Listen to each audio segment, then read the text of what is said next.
ഇല്ല, ഒന്നും മാർക്ക് ചെയ്യാൻ കൊണ്ടുവരത്തില്ല.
Honorable guests, we will start the session in 2 minutes.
Inequality remains one of the most pressing challenges of our time, with marginalized communities, whether defined by race, gender, caste, socioeconomic status, disability, or other factors, facing systemic barriers to equality and justice. Law and policy play a pivotal role in either perpetuating or dismantling these inequalities. It is the concept of using legal frameworks and policy interventions to actively address and reduce systematic inequalities faced by marginalized communities, aiming to provide them with equal access to opportunity and improve their quality of life through targeted measures like affirmative actions, anti discriminatory laws, and social welfare programs. Today, we are all gathered here in this virtual platform for the National Seminar on Bridging Inequality, Law, Policy, and the Upliftment of Marginalized Communities, conducted by Kerala Law Academy Law College in association with Center for Advanced Legal Studies and Research, CALSAR, and IQAC KLA, and Saveetha School of Law, SIMATS, Chennai. The Kerala Law Academy Law College, established in 1966, is a center for legal studies, legal research, and law reforms. Its acclaimed peer-reviewed research journal has been published continuously since 1977. Saveetha School of Law, established in 2009, aims to strive for quality legal education and maintains higher standards of legal research and training. With its academic autonomy, together with flexibility for innovation in teaching, in pursuit of excellence, the school is striving to emerge as one of the best institutions in the field of legal education. Needless to say, the Kerala Law Academy consistently leads the way in revealing new insights into the evolving approach to education, using cutting edge teaching methods designed to meet the demands of our ever changing world. The instructors here are highly skilled in their fields. With this national seminar, we are reaching yet another milestone in the realm of law. I extend a delightful evening to all those who are present here on this auspicious occasion. Today, we are blessed with the presence of several esteemed personalities on this virtual dais. Now, it's my pleasure to invite Dr. Malavika J. Ma'am, Assistant Professor, Kerala Law Academy Law College. She is a wonderful person who has demonstrated her legal acumen time and time again and has paved the way for aspiring lawyers with her role in academia. She took her PhD in law from Newell's, Kochi. She has more than 25 paper publications and more than 35 papers in both national and international seminars in her credit. I welcome you, ma'am, to officially welcome our guests into this valedictory session. Ma'am, please. Thank you. Respected dignitaries, Professor Dr. C. Basavaraju, Vice Chancellor, Karnataka State Law University. Professor Dr. Jaishankar K.I., Dean, School of Legal Studies, Central University of Kerala. Advocate Nagaraj Narayanan, Director, Kerala Law Academy Law College and Member, Bar Council of Kerala. Professor Anil Kumar Kesar, Director, Administration, Students and Faculty Affairs. Professor Dr. Asha Sundaram, Principal, Saveetha Law School, Chennai, and other distinguished invitees, teachers, participants, and my dear students. A very warm welcome to one and all. I'm extremely proud to address you all on this auspicious occasion of the National Seminar on Bridging Inequality, Law, Policy, and Upliftment of Marginalized Communities, put forward by Kerala Law Academy Law College, the Center for Advanced Legal Studies and Research, and IQAC KLA, in association with Saveetha School of Law, Chennai. For centuries, marginalized groups have faced systemic barriers limiting access to opportunities. This seminar has united us to discuss challenges, propose solutions, and develop policies ensuring equality, legal protections, and access to education, employment, and healthcare. Through this event, we have explored into the intricate nuances of the upliftment of marginalized communities, traveled through its implications, and discussed the challenges and opportunities that lie ahead. Our esteemed speakers have generously shared their invaluable insights and experiences, providing a comprehensive understanding of the subject matter. Now, it's a matter of pride and privilege to welcome the legal dignitaries gathered here to grace this occasion. Now, I would like to move on to the formal welcome address. We are extremely blessed to have the presence of Professor Dr. C. Basavaraju, Vice Chancellor, Karnataka State Law University. Sir obtained his LLB in the year 1989 and LLM in 1992 and PhD in 2002 from the University of Mysore. Sir started his teaching career in 1995 from National Law School of India, University Bangalore. He worked as a professor of law from 2007 to 2022 in the University of Mysore. Currently, Sir holds the post of Vice Chancellor in Karnataka State Law University, Hubali. He has carried out research on social justice with special reference to weaker sessions and human rights. And he has presented over 80 research papers at both national and international seminars. Sir, with utmost respect, I would like to welcome you, sir, to this valedictory session. Thank you. Thank you, sir. Thank you. Now I take the privilege to welcome Professor Dr. Jaishankar K.I., Dean, School of Legal Studies, Central University of Kerala. Professor Dr. Jaishankar K.I. is the esteemed Dean of the School of Legal Studies at the Central University of Kerala, holding a master's degree in law and a doctorate. With 23 years of teaching and research experience, he has established himself as a renowned academician and member of the Academic Council Board of Studies.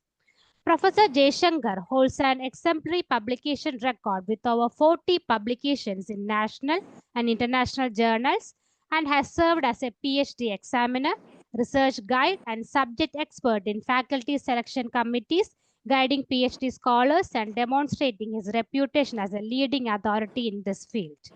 I'm deeply privileged to welcome you, sir, to this valedictory session. Thank you, Malavika. Thank you, Dr. I am delighted and honored to extend a warm welcome to Sri Shibu PG, Assistant Professor, Kerala Law Academy Law College, to this function. His support and vibrant contributions have been instrumental to the success of this event. Sir will also be proposing the vote of thanks in this event. I extend a hearty welcome to you, sir. We are honored to have the distinguished presence of Advocate Nagaraj Narayanan, sir, Director, Kerala Law Academy Law College, and is a respected member of the Bar Council of Kerala.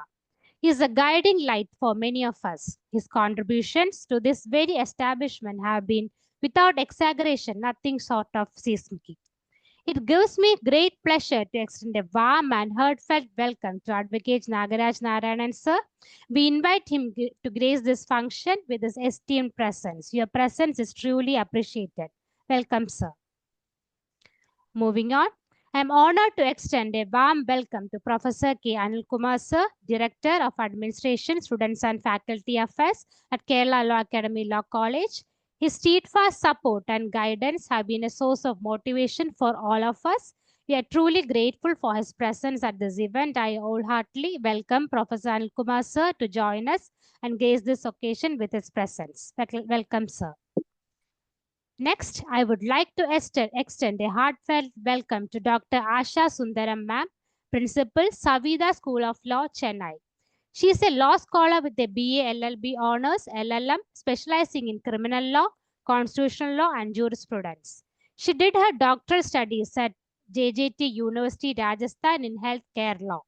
She has taught at multiple universities and has also organized and presented at global conferences. She is a member of the Global Alliance for Justice Education and World Commission on Environmental Law. I am extremely honored to welcome you, ma'am. Next, I would like to extend a warm welcome to Professor Harindran K. Sir, Principal of Kerala Law Academy Law College, who serves as a tremendous source of inspiration for all our academic pursuits. Your presence is truly appreciated, sir. Hearty welcome, sir. Next, I am delighted to welcome Professor Anil Kumar G. Sir, Vice Principal of Kerala Law Academy Law College. Your leadership and guidance are invaluable, sir. Welcoming you too, sir. I also take this opportunity to extend a heartfelt welcome to Professor Dr. Ajitha Nair L. Ma'am, Distinguished Professor and Head of Department at the Kerala Law Academy Law College. Your contributions and commitment are truly commendable, ma'am. A heartfelt welcome, ma'am. Next, I am delighted to welcome the faculty conveners of this event, Professor Dr. Thangamani K. Ma'am, Professor Saveetha School of Law, Chennai, Professor and Ramamani Ma'am, Professor Saveetha School of Law, Chennai, and Dr. P. Shanmugapriya Ma'am, Associate Professor, Saveetha School of Law, Chennai. Next, I would like to extend a heartfelt welcome to Srimati Kasturi J. Ma'am, Assistant Professor, Kerala Law Academy Law College, and Dr. Dakshina Saraswati Ma'am, Associate Professor and General Secretary, KLA Moot Court Society. The guidance and support have been invaluable throughout this event, and thank you for your valuable and dedicated commitment. I welcome you both to this event. I would like to express my sincere welcome to all the participants, speakers, IT team, technical staff, and all the student conveners and student moderators for this section. Your tireless efforts have been made as to the valedictory session, and on a happy note, your enthusiasm and dedication have made this event a resounding success. I hope this seminar was a fruitful experience for everyone. I welcome each and every one of you to this valedictory function. Thank you. Thank you, ma'am, for your warm welcome. I take this opportunity to welcome you too into this ceremony, ma'am. Now, we have the presence of Professor Dr. C. Basavaraju Sir, Honorable Vice Chancellor, Karnataka State Law University, Hubbali. He has obtained his BA degree, MA degree on English Literature from University of Mysore. Sir holds an LLB, LLM and a PhD degree from University of Mysore. He has started his teaching career in 1995 from National Law School of India, University, Bangalore, and has worked as a lecturer in law in 1999 in University Law College, Karnataka University, Dharwad. Having joined University of Mysore in 1997 as a lecturer in law and has served as associate professor of law from 2002 to 2007. He has also worked as a professor of law from 2007 to 2022 in the University of Mysore and is currently working as Vice Chancellor in Karnataka State Law University, Navanagara, Hubbali, India. It is an honor for us to welcome Sir, who is a paragon of academic excellence and a beacon of knowledge in the legal field. With an illustrious career as a professor and a rich background in law, his insights have inspired many, and his commitment towards education has left a lasting impact. We are privileged to have Professor Dr. C. Basavaraju Sir with us today to address this valedictory session. Sir, please. Good evening to one and all.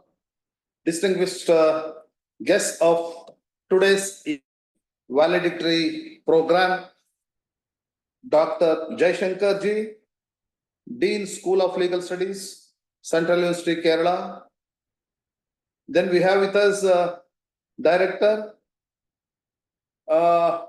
Nagaraj Narayanan, the Kerala Law Academy College. Then the principal and faculty members of both Karnataka Law Academy Law College and Saveetha School of Law, distinguished academicians, participants, research scholars, teachers, students, all the invitees of this very important valedictory session. Today, we have been confronting with various problems, despite the fact that we have already completed 75 years of time in bringing the constitutional programs and policies into practice.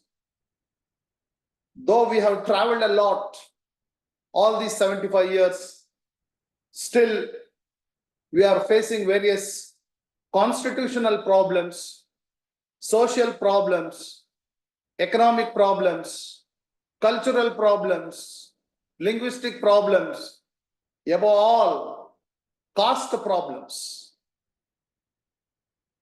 The very fundamental foundation on which the Constitution is built on the premise of equality, liberty, fraternity, and social justice.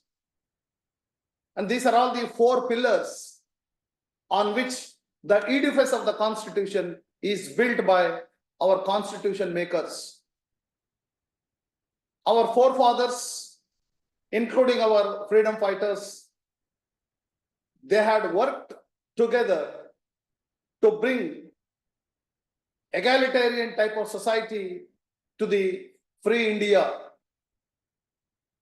When we got independence, we thought that once we become independent, getting freedom, all the social and economic, cultural, linguistics, and various other problems would be vanished.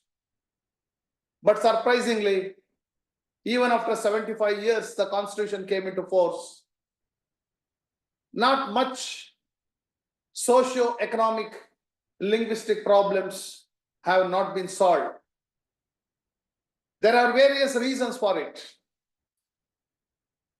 The most important reason is the discrimination, the concept of discrimination, the concept of polarization, the concept of inequality, the concept of injustice, and the concept of exploitation. All these still exist in the society, Indian society, irrespective of the caste, irrespective of the community, irrespective of the religion, irrespective of the language, and irrespective of their cultural background. Still, in all walks of life, in all communities, we do come across this kind of disparity, this kind of polarization, and this kind of inequality which still exists. It is unfortunate that we have not been able to bridge the inequality together and to bring about equality within the sphere of our civilization. Even though we have progressed, we have developed, even though we have gone ahead of many developed countries, still we are lagging behind in ensuring equal opportunity, equal status to all the individuals, all the people of India, irrespective of their community, irrespective of their religion. So therefore, the framers of the Indian Constitution deliberately, they wanted to see that they want to establish an egalitarian type of society in which there shall be no polarization, there will be no caste system, there will be no inequality, there will be no injustice and there will be no discrimination. They wanted to build such kind of society, but unfortunately, even after 75 years, the constitution came into force. We have not been able to achieve and to build such a egalitarian type of society. But we need not get disturbed. We need not get disappointed. And we should be always optimistic in our approach. The framers of the Indian Constitution, they have given us certain very important values, constitutional values, the values which have been propagated by various people from time to time, the great sages, the great teachers in those days, and even in the 6th century, the Buddha, in the 12th century, Basavanna, and in the 20th century, Dr. B.R. Ambedkar, Periyar. See, all these great luminaries, the great statesmen, they have contributed a lot for the development of the society, wherein people should live with human dignity. As a result of which, the constitution makers, they have incorporated deliberately certain very important values, constitutional values like equality. State has been limited its power. There is a limitation of power on the state not to discriminate any individual solely on the ground of religion, race, caste, sex, and place of birth. And these are all the constitutional prohibitory grounds on which state cannot discriminate any individual by providing public employment, by providing public education, and by providing any public facilities which are entitled by any individuals. So Article 14, Article 15, Article 16, and Article 17, they are all in fact which protect the equality. It ensures equality. And especially the constitutional provision of Article 17, which speaks about the abolition of untouchability. You may be surprised to know how rooted the caste system in the society.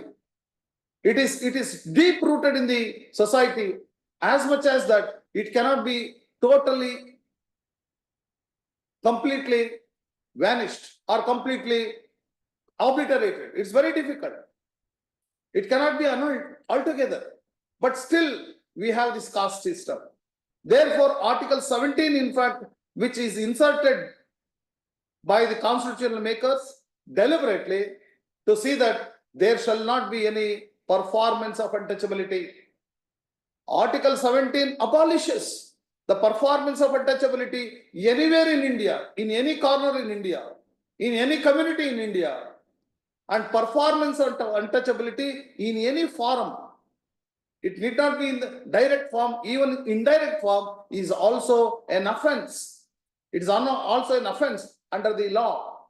So therefore, the inequality, the concept of inequality, which has emerged from this caste system, emerged from this caste system which exists in India for a long time, since long time.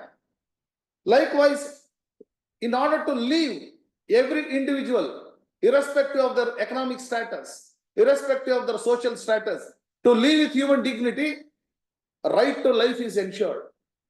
A right to life is ensured under Article 21 of the Indian Constitution. Article 21, in fact, which protects the life of every individual, irrespective of their community, irrespective of their economic status, irrespective of their social status. And that is exactly what we need today. But unfortunately, even today, 60% of the population in this country, they are living below the poverty line. 90% of the population of India, even today, they are totally ignorant about the constitutional rights, constitutional values, constitutional privileges they are conferred to every individual. So therefore, what is to be done? How to get rid of this discrimination? How to get rid of this inequality? How to bridge the haves and have-nots, bridge the minority and majority, bridge the rich and poor, and bridge the inequalities to bring about equality in terms of opportunity and in terms of status. So therefore, the very Constitution has provided an affirmative action.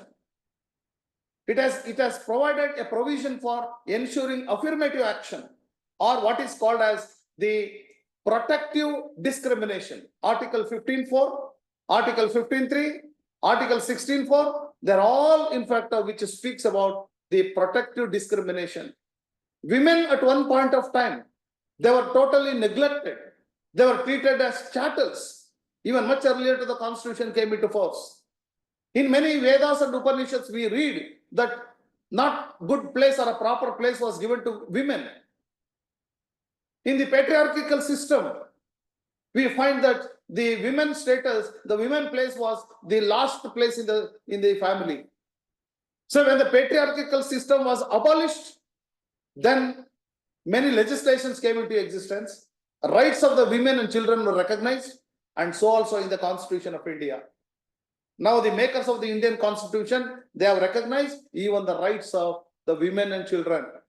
So therefore, on the one hand, the Constitution says there shall not be any discrimination solely on the ground of religion, race, caste, sex, and place of birth.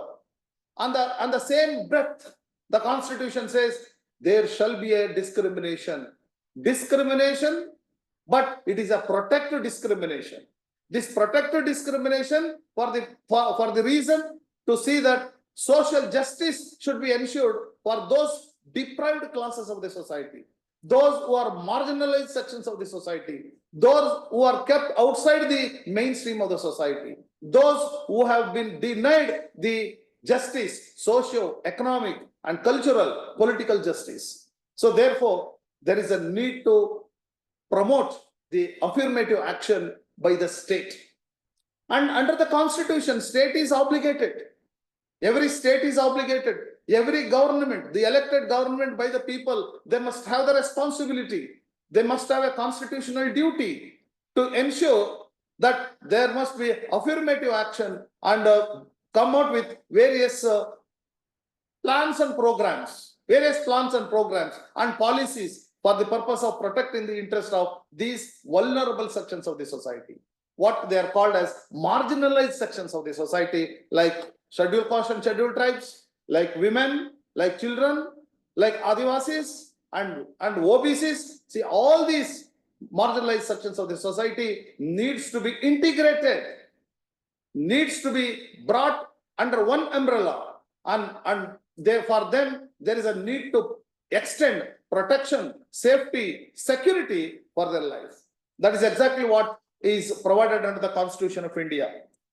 See, likewise, today we have been confronted with, even after 75 years, we have completed, still we are confronting various the social evils. For example, we have child marriage. See, majority of the child marriages which are taking place in those families where they are educationally poor, they are illiterates, they are ignorants, and such people are found more in the communities of marginalized sections of the society. How to protect them? How to secure them from the onslaught of this child marriage? So therefore, we have a Prohibition of Child Marriage Act was passed, under which the child marriage is completely abolished. Likewise, we have a huge number of the child laborers. The child laborers are forced to work in garages, forced to work as a domestic servants, forced to work in various workshops, even though they have not completed 18 years. It is because of the economic constraint, the family constraint. Our children, in fact, they are forced, they are constrained to go and work in the garages, go and work in the workshops, and which is not suitable for them. So, in such kind of a huge number of child labor find in such communities which are identified as marginalized sections of the society. not in the higher echelons of the society, but in the lower echelons of the society. So therefore, now the government brought a legislation to bring a complete control over this child labor system. That is what is called as Prohibition of Child Labor Act. Likewise, we have a Domestic Violence Act, Prevention of Domestic Violence Act. You may be knowing that in many downtrodden sections of the society, marginalized sections of the society, families where there would be always, there is a violence, domestic violence, and there is a exploitation, there is a discrimination against the women, against the daughters, against the daughter-in-laws by the male members. So in order to regulate this kind of onslaught on the women, onslaught on the daughter-in-laws and the sisters in the families, this Prevention of Domestic Violence Act was introduced. Likewise, we have a performance of untouchability. We have a performance of a caste system, which is so rampant in the Indian society. You may be surprised to know that way back in 1955, the Untouchability Offence Act was passed by the Parliament. The very essence of the Untouchability Offence Act was to regulate the ongoing caste system, which was eating away the prosperity of the nation. So ultimately, in 1976, it was renamed as the Protection of Civil Rights Act in 1976. Under this Protection of Civil Rights Act, the rights, the civil rights, that is right to life, right to live, right to marriage, right of freedoms, right to worship.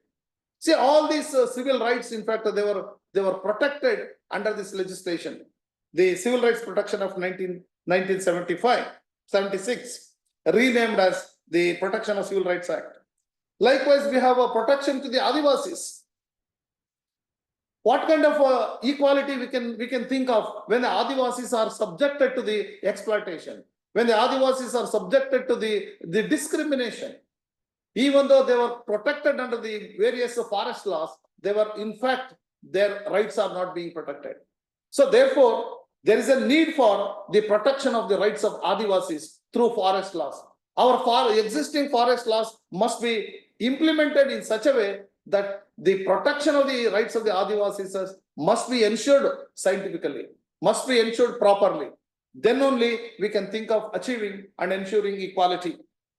Likewise, there must be equal access. Majority of the population, millions and millions of people in this country, they do not have access to the national wealth. The wealth of the nation is not properly distributed. It is disproportionate. It is only 5% of the population of this country. They are enjoying the entire fruit of the 90% of the population of this country. And this is against to the constitutional mandate. This is against to the constitutional ethos. Likewise, there must be an opportunity should be given to all in the participation. There must be equal participation in the decision-making body. Today, very important decisions are taken at the higher level. They are taken at the upper level. And when the decisions are taken, which will encompass the rights of the people, the life of the people, there every individual must have an opportunity for the participation in the decision-making process. There must be equal participation in the decision-making process, and there must be equal recognition of the rights of others. That is exactly where we are lagging behind. We have to see that the rights of the others should also be respected. Right to equality, freedoms. For many years, people had no voice to speak.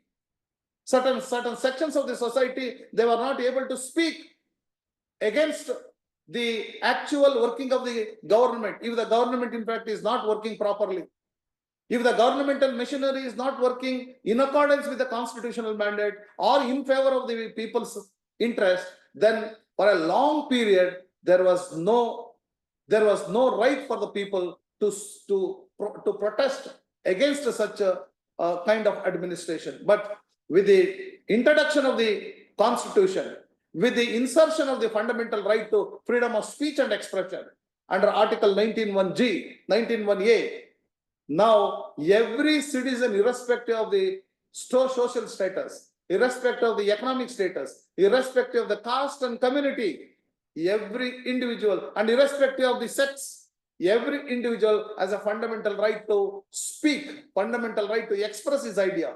Right to freedom of speech and expression is guaranteed. With all these things, today, if you look at the scenario of the social justice, what kind of social justice we are all talking about since 75 years? Whether social justice has entrenched the last man of the society, whether the social justice has reached the doors of the common man of the society, I have my own doubt. I have my own doubt regarding the ensuring of social justice. But still, if I ask a question, have we not achieved all these 17 years anything according to the constitutional mandate? Have we not been progressed economically? Yes, we have progressed. We have progressed economically. We have developed very good institutional structure. But the social justice concept is yet to be taken care of. Because every day in newspapers, televisions, in all electronic medias, print medias, we do come across there is a violation of equality. There is a honor killing. Then there is a exploitation of women. Then ostracism, ostracizing the community, the lower community from the mainstream of the society. That is keeping them away from the mainstream of the society. See, all these things are still happening, still in existence, and it is against to the mankind. It is against to the civilization, because we are all living in a civilized society. These kind of social evils which exist today, they are against to our civilized nations. Then what is to be done? How to bridge the equality? How to bridge the inequalities in India? We have various laws. I told you there are plenty of laws. Whether all these laws, in fact, they are bring this the elements together, harmony, ensure integrity, ensure equality, ensure justice, especially social and economic justice. Partly it could be, but I'm sure that substantially it cannot be. Then how to bring all these people together and to ensure the integrity and solidarity? I have few observations. The first one is, let there be the government should take care of providing free hostels for the marginalized sections of the society. Children who want to pursue the education, they must be provided with the free hostel facilities. Number one. Number two, there must be an establishment of residential schools and colleges, especially for the marginalized groups, children belonging to the marginalized groups, so that they should not feel that they are lagging behind in economic stability. And even if they are poor, come from a poor family, even if they are not stable, economically viable, they can continue their education in the residential schools and colleges, and thereby they become a very good citizen, and they can get a very good placements in their life. Likewise, reservation policy, which is introduced as a constitutional mandate, needs to be properly implemented. If the reservation policy is properly implemented in a strict sense, with the real spirit behind Article 15(4) and 16(4) of the Indian Constitution, I think much of the discrimination, much of the inequality, much of the injustice can be abolished or can be at least regulated. Likewise, what we are seeing today, both the central government and state government, They are earmarking huge amount of money for the welfare of the marginalized groups to bring about various schemes and policies and programs, especially the social welfare programs. But unfortunately, the huge money which is earmarked in the budget is not being completely utilized only for the purpose for which it is earmarked. From the data, it is shown from the central government and state government that the money earmarked in the budget for the welfare of the marginalized groups has not been completely being utilized. Needs to be utilized to upgrade them and also to make them utilize all these programs and to see that they should come out from this economic instability and inequality. Likewise, Article 46 of the Indian Constitution also it imposes an obligation on the state that educational and economic interest of the scheduled castes and scheduled tribes and all other weaker sections of the society, not only SC/STs, but also other weaker sections of the society, they should also be protected by the state. It is the duty, constitutional duty of the government under the Constitution to protect these people and to ensure proper educational and economic interest. And lastly, they should be protected from all kinds of social injustice and all kinds of social exploitations. Today, very frequently, the people belonging to the marginalized groups, they are susceptible for exploitation. They are susceptible for the social injustice. Look at the number of the population, that is the under trial prisoners population in India. It is estimated from the Ministry of Home Affairs of the central government that 70% of the population of the prison population in India, they are under trial prisoners. Out of 70% of the population, prison population in India, 55 to 60% of the prisoners, they are undergoing, that is the under trial prisoners, they belong to the marginalized sections of the society. Because they are arrested because of the paltry reasons, small reasons, they are produced before the courts and the magistrate will ask them whether they are going to be defended by anybody else on behalf of them. If nobody is there, they will be remanded to the judicial custody. And such kind of population, 50 to 55% of the population, they are all under trial prisoners who belong to the marginalized groups. How to protect the interest of these marginalized groups? They have been languishing. They have been languishing in the jail for the past many years. Kiran Bedi's report very clearly points out that more than 20 to 25 years in some of the jails in India, under trial prisoners are languishing in jail without having any connectivity with the civil society, without having any relation with their kith and kin, father and mother, children, and so on and so forth. Is it the way in which we need to ensure the protection to the marginalized sections of the society? Despite the fact that we have a provision in the Constitution to provide free legal aid, even though the provision of free legal aid service is there, to what extent free legal aid service is being utilized and is being provided in order to protect the interest of these under trial prisoners who are really require the justice. So therefore, keeping in view of all this, we need to bridge the inequality. We need to bridge. See, we are all living in a dichotomy, system of dichotomy between the rich and the poor, dichotomy between the wise and virtue, dichotomy between the minority and majority. See, in this dichotomy between the marginalized groups and the elite groups, we have to come out from this dichotomy. What best we can do to come out with dichotomy? We need to think about it, because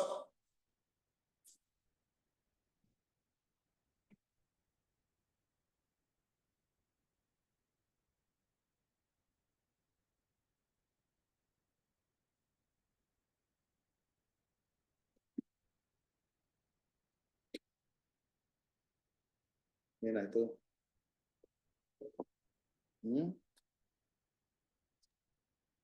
Thank you so much, sir, for your insightful and thought-provoking words. Just a minute. Yeah, there was some loose connection in the fire, as a result of which there was this disturbance. Can you hear me? Yes, sir, you are audible. Can you hear me? Yeah.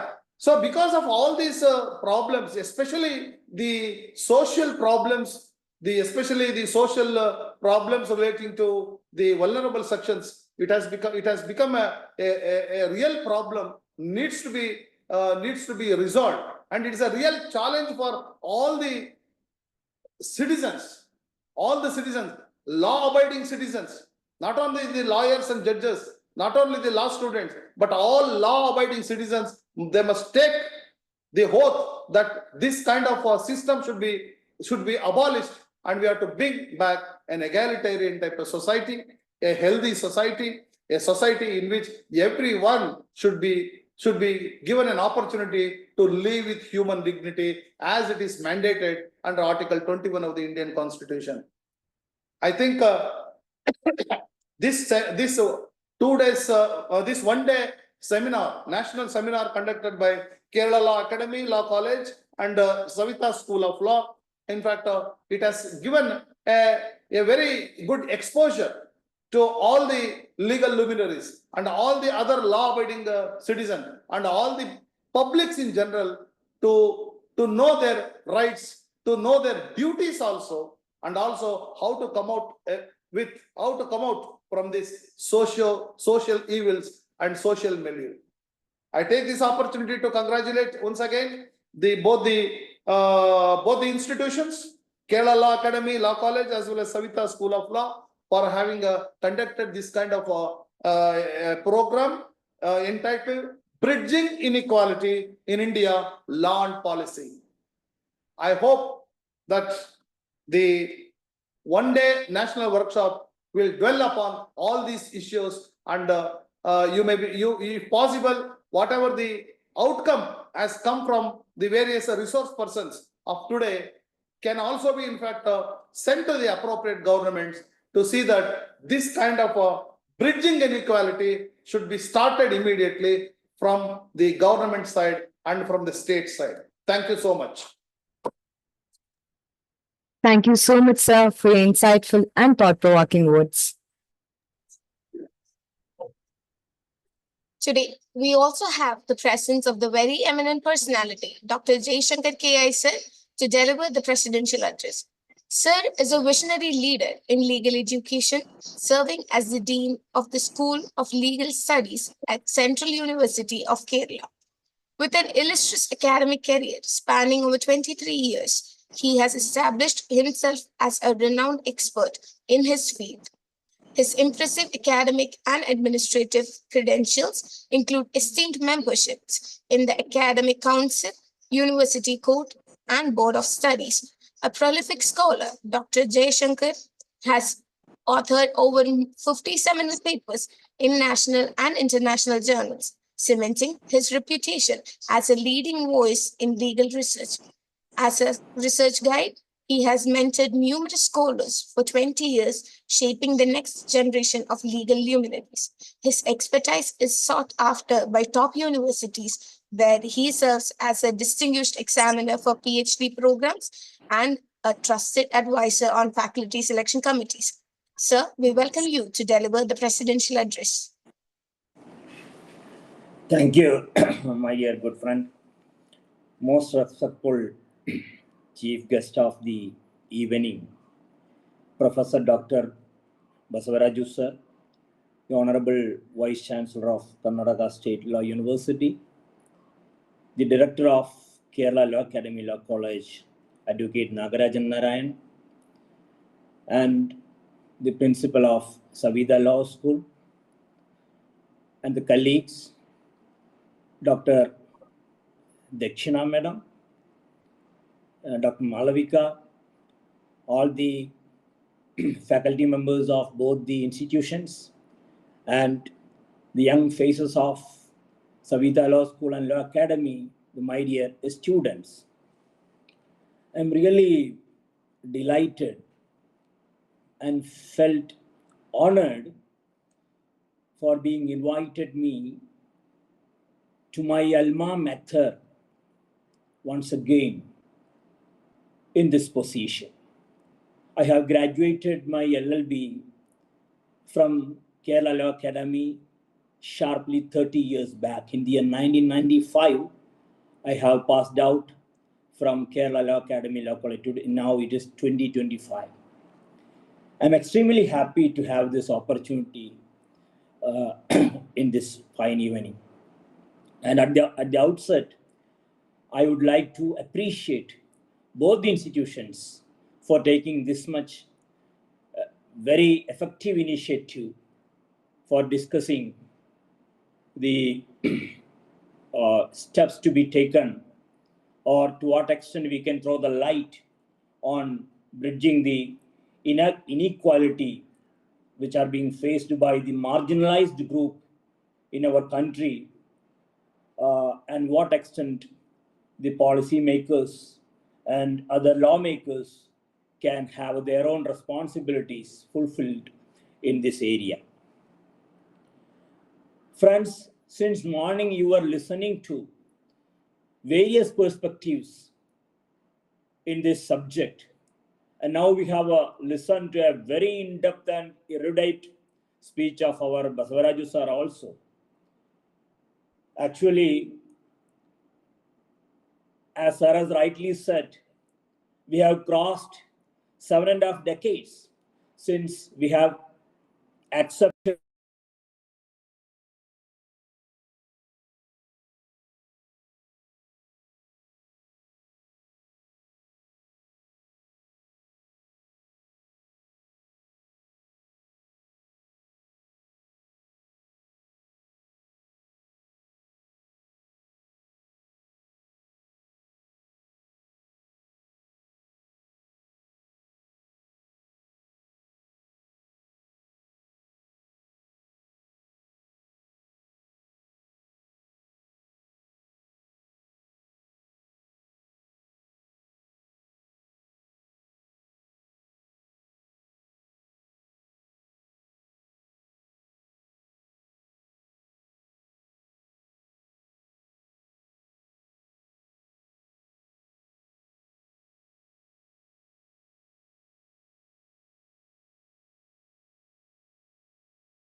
Sorry for the technical trouble that have occurred. We are facing some technical issues.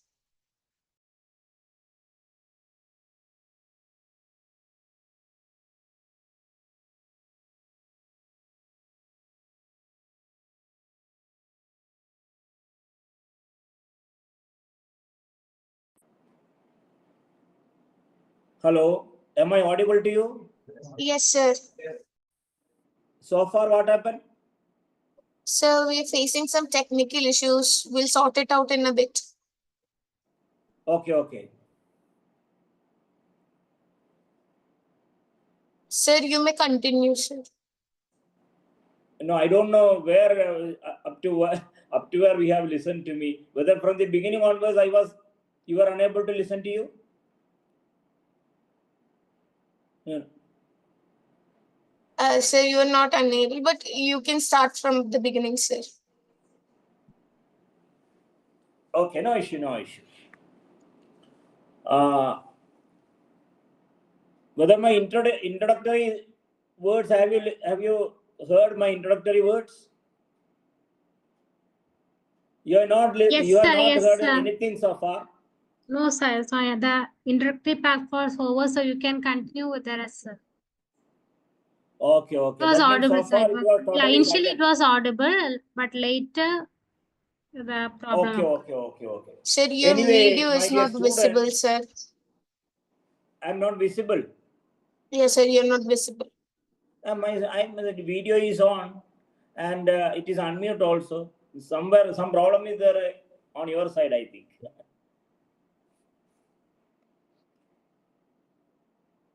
Yes, sir. Now your video is on. Okay. Yes, And sir. audibility. Yes, sir. Whether audible. Yes, sir. You're audible. So, my dear students, in fact, I was trying to identify what exactly are the problems since inception of our Indian Constitution, the Indian society, particularly wherein the marginalized groups are there facing. Of course, the former our chief guest of the day has very elaborately discussed many of the points. Children, as we have seen, we have crossed 7.5 decades, 75 years since the inception of our constitution. And from 1950 onwards, we were very much particularly looking at the various measures to be taken for the upliftment of or bridging this distance between the marginalized groups in India. And if you will open the Indian Constitution, and if you will go through different provisions which are supporting the marginalized group in India, you may feel mainly our constitution is focusing on scheduled caste and scheduled tribes. But it is not the case. Indian society includes not only the scheduled caste and scheduled tribes, but so many other communities are also there, as our sir has rightly identified. Dalits were there, Adivasis are there, other backward classes, nomadic and denotified tribes, transgender persons, persons with disabilities, of course the women and children also to some extent, to my understanding. Still they are also marginalized. That means many of the areas, the underrepresentation of these minorities are reflected, and even in decision making authorities or parliamentary system, democratic system, everywhere this underrepresentation is very much evident even today. So to what extent we can reform these sections, and to what extent we can improve this representation of minorities is also a big question at present. I would like to invite your attention to one of the very old legislation in the year 1871, the Britishers have introduced, wherein by which they have to what extent they have brought almost all the Dalit groups or this marginalized group brought under a particular legislation, and they wanted to criminalize a group of people for example, the Indian by introducing this criminal tribes act. To what extent the criminalization is possible, they were trying to do. So what I wanted to say is, in at a point of time, this two assumptions of the British on criminality and the caste system underlay the Criminal Tribes Act. You know, the person who has introduced the Indian Evidence Act, that is James Stephen, who is credited with introducing this Indian Evidence Act very well. And he has reflected these assumptions when he introduced the Criminal Tribes Act also. What he said, he said that when we speak of professional criminals, a tribe whose ancestors were criminals from time immemorial and who are themselves destined by the usages of caste to commit crime and whose descendants will be offenders against the law, until the whole tribe is exterminated or accounted for in the manner of thugs. This is what he has reflected in his speech when he was talking about the introduction of Criminal Tribes Act. You see, what was his perception in such a statement? His words show a deep-rooted bias of British and Indian society in criminalizing these communities. That's what I understood. And not only that, with a colonial project of codification and unification of, uniformization of law, a pan-Indian juridical order was established, which criminalized several tribal, nomadic and lower caste communities by dubbing them to be criminal tribes. This is what happened. And the people who were labeled as being born a criminal, and they faced double discrimination as they were oppressed within the social order of the Indian caste system. So what I would like to highlight here is, this Criminal Tribes Act contained provisions which empowered local governments to designate any tribe, any gang or class of persons as a criminal tribe, you see. And if they were addicted to the systematic commission of non-bailable offenses also, and the people of these communities, identified communities, were required to register themselves at local police stations. Not only that, they are required to report their whereabouts on a daily basis.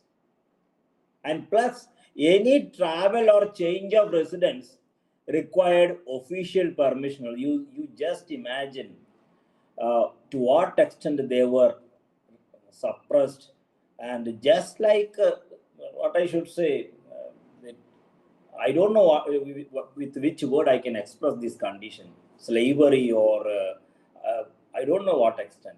That was happened from 1831 onwards, when during the British period also. And the very interesting thing is, till even after inception of Indian Constitution, I mean in 1950 we have adopted Indian Constitution. Till 1952, this legislation was in existence in our country. 1952 only, we have repealed this legislation.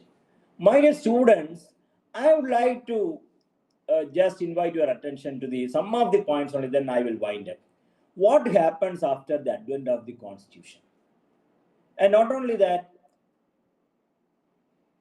actually, the Constitution was formulated as a forward-looking societal blueprint, no doubt, which is carving out significant portions of fundamental rights mainly.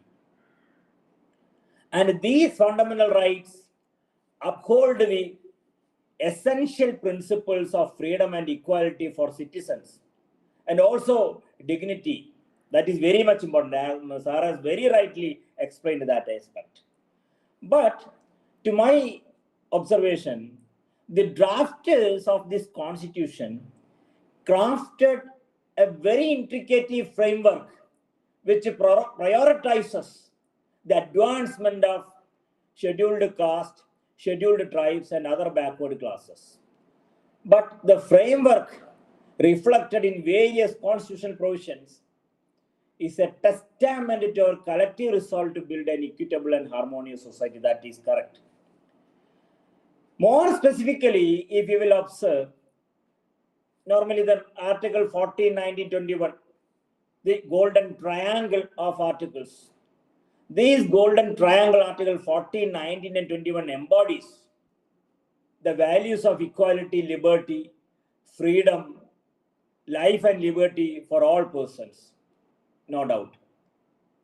But in no unclear terms, these provisions guarantee equal rights to those belonging to marginalized communities. And within the equality provisions, one of the most profound declarations, that is Article 17. Article 17 unequivocally abolishes the practice of untouchability. Then Article 46, so it was serving as a beacon of hope to some extent, charging the state with the duty to provide special attention to the educational and economic advancement of these marginalized communities. Still, this mandate is aimed at shielding them from the clutches of social injustice, as we have rightly understood, and exploitation that have many times hindered their progress for far too long, to my understanding. And another aspect, after, if we will go through the constitutional law, Article 15, Clause 2 of the Constitution. Article 15, Clause 2 of the Constitution embodies a fundamental principle of equality and non-discrimination. These provisions ensure that no citizen is subjected to any form of discrimination based solely on factors such as religion, race, caste, sex, place of birth, and their intersection. So, my point is, too many constitutional safeguards are there, even in the context of not only SC/ST, even in the context of this marginalized group. But still we are facing too many challenges, the contemporary challenges we are facing. Lack of consistency, disproportionate criminalization, social stigma in education and employment. All these are still comes in front of us of great challenges.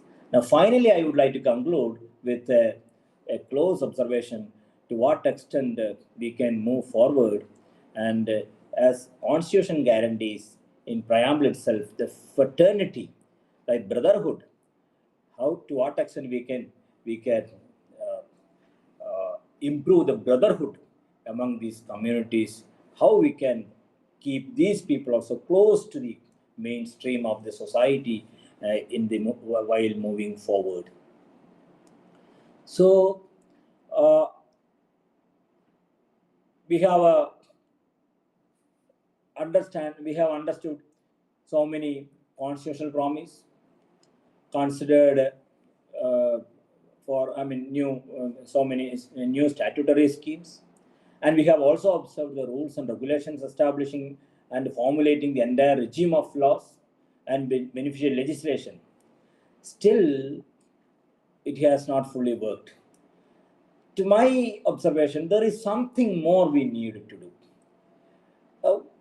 That is, it is not merely in the law, but as a matter more fundamental, which goes beyond the letter of the law. We have to do something. So my appeal is, or my understanding is, it lies in the attitude. It lies in the belief. It is there in the behavior and habits of we people itself. From the accounts, we observe that the problem is not only a legal one, but it is more of a social and psychological one. So, my dear students, it is therefore imperative for each one of us to move beyond the realm of legal protections and rights in seeking to address the issues faced by marginalized communities. The constitutional authorities I believe, cannot work in isolation. Citizens must play an important role in ending social discrimination. They have to play a very important role in holding the state accountable to its promise of equality and upliftment. And moreover, a higher obligation rests on those communities who reap the largest benefit with no semblance of the trappings which marginalized communities have faced so far. So the biggest responsibility at this time is not on the obligation of the state, but is about the obligation of the general citizenry, specifically those who receive the best benefit, although without any kind of hindrance. So finally, I would like to remind what Dr. Ambedkar has said very clearly once. Those who are leading the constitutional authorities and all. And he has very rightly said, however a good constitution may be, it is sure to turn out bad because those who are called to work that constitution happen to be a bad lot. If bad people are handling the constitution, that's what I understood. Even though the constitution may be a very good constitution, but it will become bad because of those who are called to work, it happen to be a bad lot, if the bad group of people are handling it. And so on the other side, however bad a constitution may be, it may turn out to be good if those who are called to work it happen to be a good lot. You can read this from the Constituent Assembly debates 1949. And one more thing we have to keep it in our mind. After we have thrown away the yoke of the Britishers, when we became free from the British rule, we cannot blame the Britishers or anybody else for the wrong management of or wrong implementation of the constitutional principles and philosophies in our country. We, the people, are responsible for that. We have to take care of that. So I hope since morning onwards, this seminar have discussed too many papers, too many points, perceptions we have gathered from length and breadth. We have discussed, examined issues, the measures to be taken for bridging the gap, or to what extent we can uplift the marginalized group. My dear children, only one point students are there here, majority, you have to remember one thing. You are the most luckiest person in the country.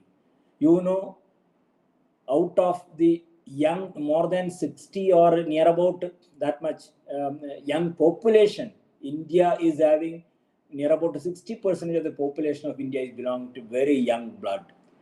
And not only that, out of them, only 15 to 27, maximum 27 children, 27% of the people like you are having the opportunity to sit like this in front of the seminars, classrooms, colleges.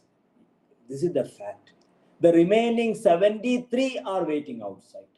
This 73 includes this marginalized group.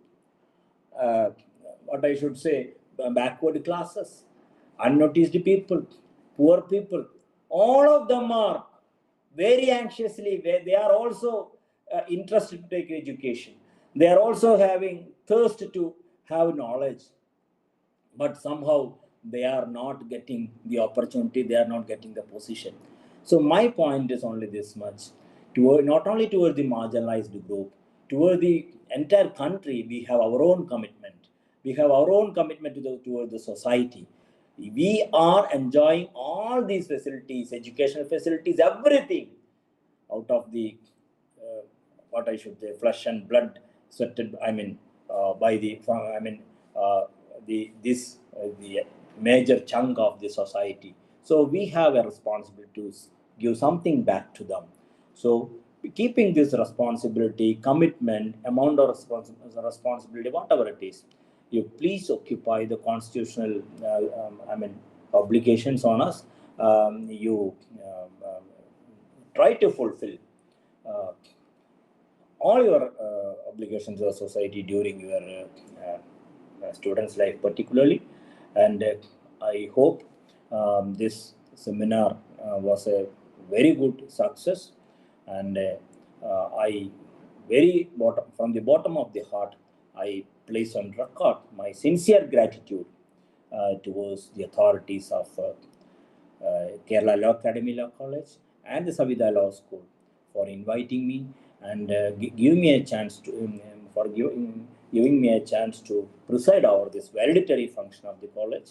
And I wish all the best to the students and faculties and everybody of both these institutions. And thank you very much.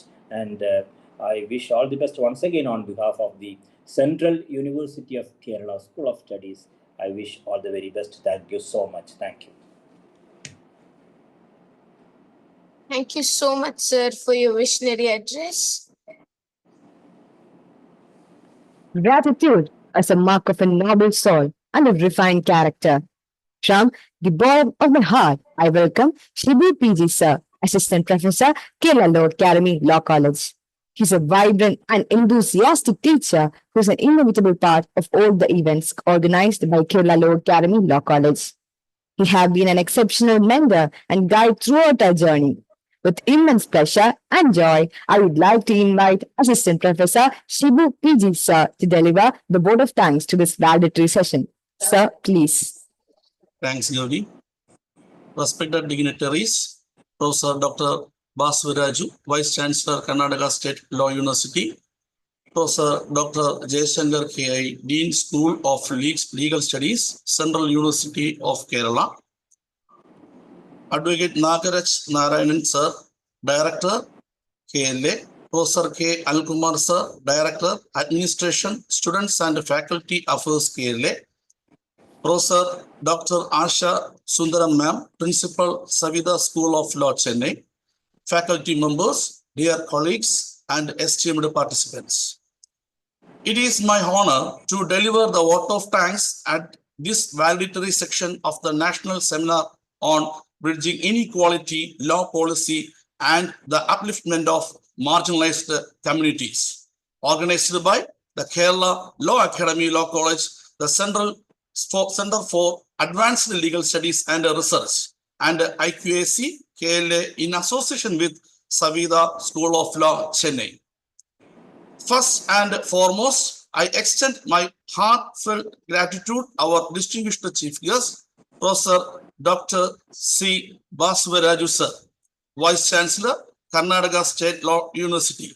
Sir, your thought-provoking insights regarding the upliftment of marginalized communities have not only enlightened us but have also provided much needed clarity on the challenges and opportunities that lie ahead. We are truly privileged to have you with us today. On behalf of the Kerala Law Academy Law College and on my own behalf, I extend a heartfelt thanks to you, sir. I would also like to express my deep appreciation to Professor Dr. Jaishankar K.I. Sir, Dean School of Legal Studies, Central University of Kerala, for delivering an inspiring presidential address. Your perspectives on the growing relevance on the topic of discussion was fruitful. On behalf of the Kerala Law Academy and on my own behalf, I propose a sincere thanks to you, sir. And Thank you. a special thank you to Dr. Malvika Jam, Assistant Professor, Kerala Law Academy Law College, for her warm and thoughtful welcome address. Your words have beautifully framed the purpose and significance of today's event, creating a sense of anticipation for the knowledge sharing that awaits. Special thanks to you, ma'am. I also extended our deepest gratitude to Advocate Nagaraj Narayanan sir, Director of Kerala Law Academy and a distinguished member of the Bar Council of Kerala.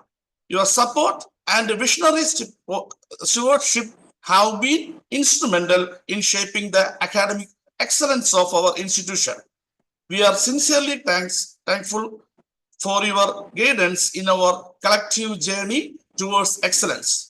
On behalf of the Kerala Law Academy Law College, teachers, students, non-teaching members, and on my own behalf, I propose a sincere thanks to you, sir.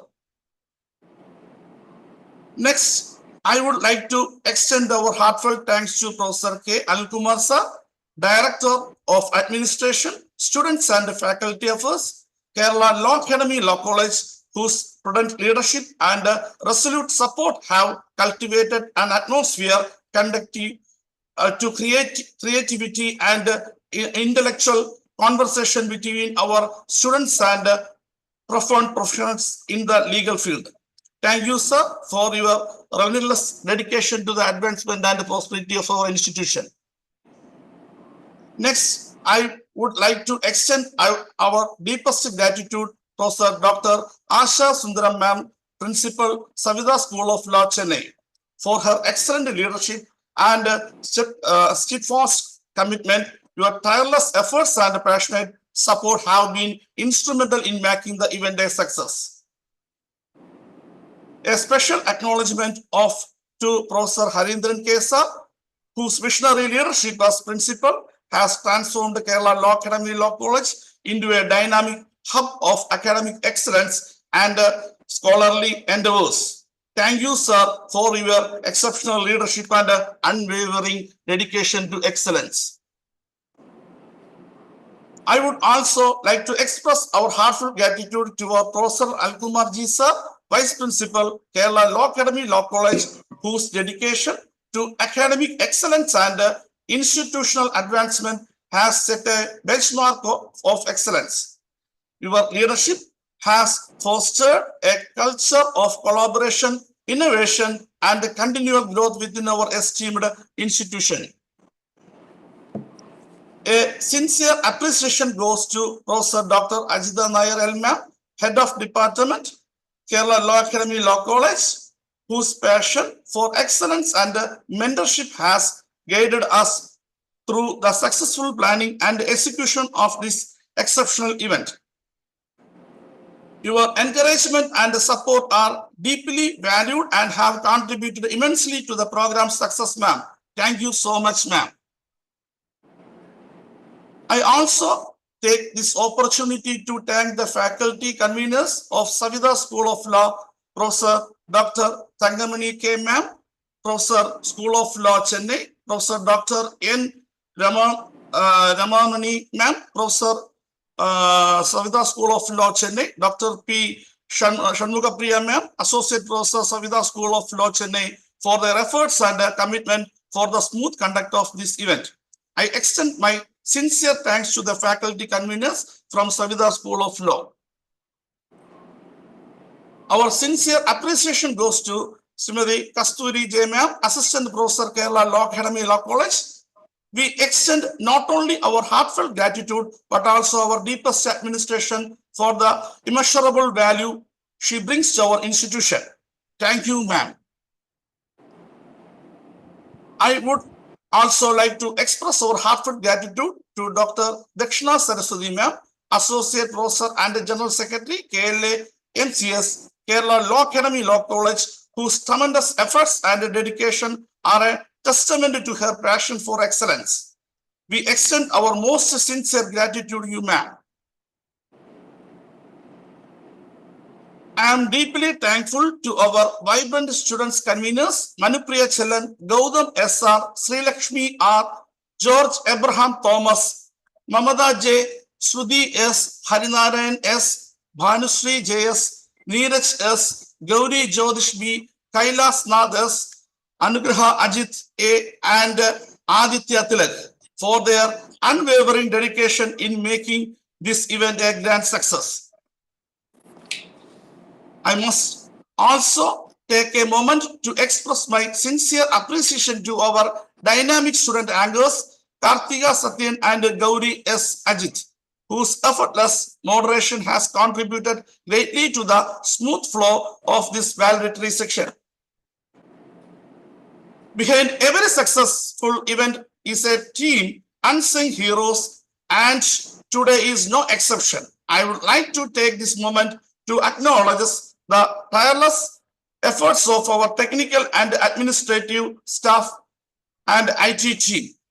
Your hard work, often behind the scenes, has ensured the flawless execution of this seminar. Finally, to all our participants and attendees, a heartfelt thank you. Your enthusiasm and active engagement is what makes events like these so impactful. We look forward to the insightful discussions and exchanges that will undoubtedly enrich our understanding of this event. With that, I extend my sincere thanks to everyone who has contributed to making this event section a success. Let us continue to explore, learn, and grow together as we navigate this evolving field. Thank you. Thank you so much, sir, for expressing your heartfelt vote of thanks to this valedictory session. I also extend this opportunity to invite you for your contribution, sir. And wonderful appreciation to the anchors. Both the children, you have done very well. Very good, very nicely you have handled this valedictory session. Congratulations. Thank you. Thank you, sir. Thank you, sir. As the famous saying goes, may the lamp of knowledge illuminate your path, guiding you towards a brighter, wiser, and more enlightened tomorrow. Indeed, Kartika, that's exactly what took place in today's virtual dais, where we have accomplished another outstanding step towards bridging inequality, law, policy, and the upliftment of marginalized communities. None of this would have been achievable without the generous backing and guidance of people working behind the scenes. Your collective commitment and hard work transformed this national seminar into a successful and enlightening event. With that, this is Karthika Satyan and Gauri signing off. Thank you and have a pleasant evening. Before we drop the curtain for this resplendent event, I request all of you to join us for the national anthem. जनगण मन अधिनायक जय हे भारत भाग्य विधाता पंजाब सिंध गुजरात मराठा द्राविड उत्कल बंगा विंध्य हिमाचल यमुना गंगा उच्चल जलधि तरंगा तव शुभ नामे जागे तव शुभ आशीष मागे गाहे तव जय गाथा जन गण मंगलदायक जय हे भारत भाग्य विधाता जय हे जय हे जय हे जय जय जय जय हे